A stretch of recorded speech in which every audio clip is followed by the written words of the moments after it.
Right, let's jump into the upcoming Armory deck for Gravy Bones. Releasing May 30th, right at the start of our pre-release for High Seas, we have our new way to hopefully jumpstart Necromancer, our Armory deck Gravy Bones. Now, in comparison to our other Armory decks, such as Armory deck Aurora or the Armory deck Origins for Jarl's Betrayed, how does Gravy Bones differ? Well, again, for the sake of Origins, right, this is a different sort of product line. It's at a higher price point. It's mainly there, hopefully, to introduce new heroes, and generally speaking, it comes with a handful more Majestics, as well as some slightly more powerful equipment.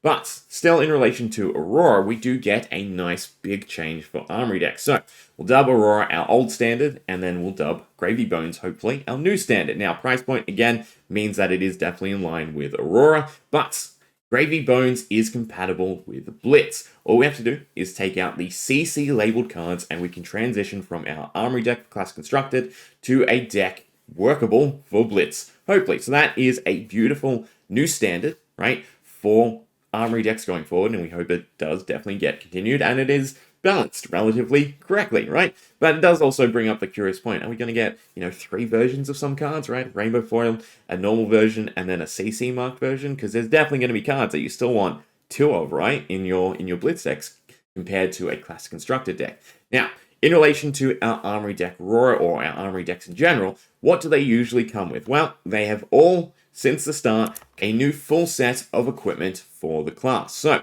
for Aurora, we have our Kappa Quick Thinking, Shock Frock, Zap Clappers, and our Starlight Striders. So, hopefully what this means is that we will get a full set of Majestic equipment, right, tailored to Gravy Bones. And why is this sort of necessary? Well, if we jump back in time a little bit and we take a look at Arachne Huntsman, right, who released back in Dynasty, he came with Spider's Bite, Mask of Perdition, and our Black Tech Whisperers. Not really the best way to jumpstart equipment, right? Especially in relation to where other classes were at the time. Now, next came Outsiders, and we got our Redback Shroud and Flick Knives. Debatable whether or not these were the best in-slot pieces for Arachne, but still, nonetheless, we were finally at the point of having a full Majestic Rarity or higher set of equipment, right? But, again, this was 2 sets, November of 2022 to March of 2023. That is a long time period to basically get Arachne up to speed and comparable to other classes. So,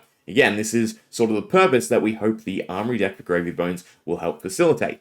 Jump-starting his card pool as well as his equipment pool to make him ready to compete with other classes in FAB. Now, for Gravy Bones, we have a inkling towards his mechanics, right? We know he will use allies, and those allies are generated by just seemingly action cards, right? No Invoke mechanic, no Ash mechanic, no Spectral Shield mechanic, no extra hurdle to get through, just pitching and putting out some gnarly minions. We also know that he wants to play from graveyard, and he wants to put cards in his graveyard, as well as make ample use of our mysterious High Seas new symbol. So, altogether, this means there's a lot going on for Gravy Bones, and that both the set and Armory deck do have to deliver in order to jumpstart Necromancer. For the sake of the set, we know that Gravy Bones himself starts at card number 43, and then Marilyn is at card number 82. Interestingly, this means that, so far, he doesn't have any extra cards dedicated towards him, right? Pirate Mech starts at 1 and ends at 42, so it is still around the same number of cards. So, already, that's a little bit worrisome, because again, going back to Arachne, he didn't kickstart with that many cards. Right, so set-wise, that's 39 cards. If we get 60 cards from the deck, that brings us to 99 cards versus Assassins, currently 271 cards. For comparison, the current lowest class is Wizard at 205 specific cards, right? Again, some overlap with dual class cards, but 205 Wizard-centered cards. So that is basically half the number of the lowest class, right? Now, again, lots of cards go to draft, lots of cards get outcompeted as new stuff gets printed, but it's still somewhat questionable whether or not 99 cards will be enough to kickstart Necromancer. Now, another thing to rationalize, in the Hunted, we got 25 Draconic and 13 to 14 dual class cards. This means that we'll most likely get a decent chunk of Pirate cards, and then 14 Necro X cards. I would assume Ranger, because currently what we've seen is they both like to draw and discard, so that might just be the running theme for their dual cards, but that still brings our total to 138 cards still, right? A fraction of the lowest class, And another thing to really put in perspective is a class like Assassin, a class like Wizard, a class like Illusionist or Necromancer, and a unique mechanic definitely needs a lot more toolkit cards to actually be decent, right? So this brings us to the Armory deck and what we would expect to see. Well, we definitely expect to see a class-specific equipment set, or rather, I'm sure there'll be some pirate pieces, some pieces that do transition, but generally speaking, 4 majestic quality pieces to basically ready the class in terms of equipment. We also would expect a handful of unique majestics and, akin to maybe the first strike decks, a handful of unique rares.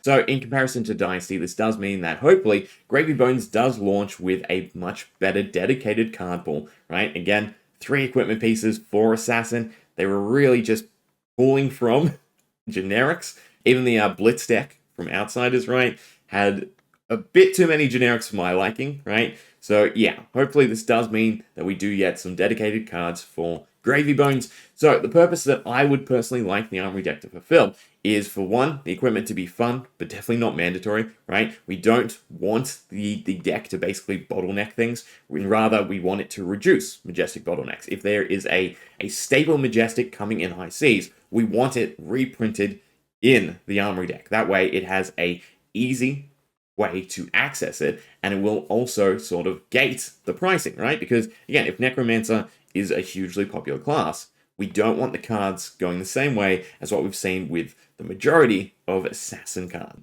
I would also personally like it to showcase an alternative playstyle. We'll have the limited playstyle, right, for the set. We'll have the intended playstyle. So I'd like to see some fun alternative, right?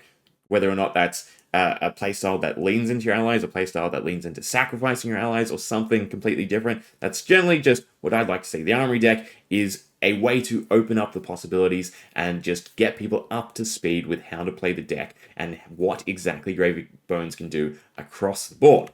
Now, what I really don't want to see is I don't want to see it used to flesh out Necro's card pool, but the cards are not available elsewhere. If the Gravy Bones Armory deck comes with a bunch of new Majestics, rares, or even commons that are only accessible through the Armory deck, that to me is kind of a problem, right? Unless, of course, it is printed enough, right? But I think what we've heard is High Seas is definitely a one-off printing, which makes sense, again, with the treasure packs and how they like to disclose rarity and everything like that, right? One and done seems correct. Again, we've had problems with Armory decks and their print rates, so please be printed enough. And again, don't act as a bottleneck for these cards. Again, if there's a big staple in High Seas, I want to see it in both. I want to see it as easily accessible through the Armory deck, and not that the Armory deck is just another way to, again, expand the card pool, but also the only source of the cards, because that would be kind of disheartening, right? And again, regardless of the price point, regardless of the actual rarity of the cards, it all depends then on how popular Gravy Bones is, and, well, how good he is.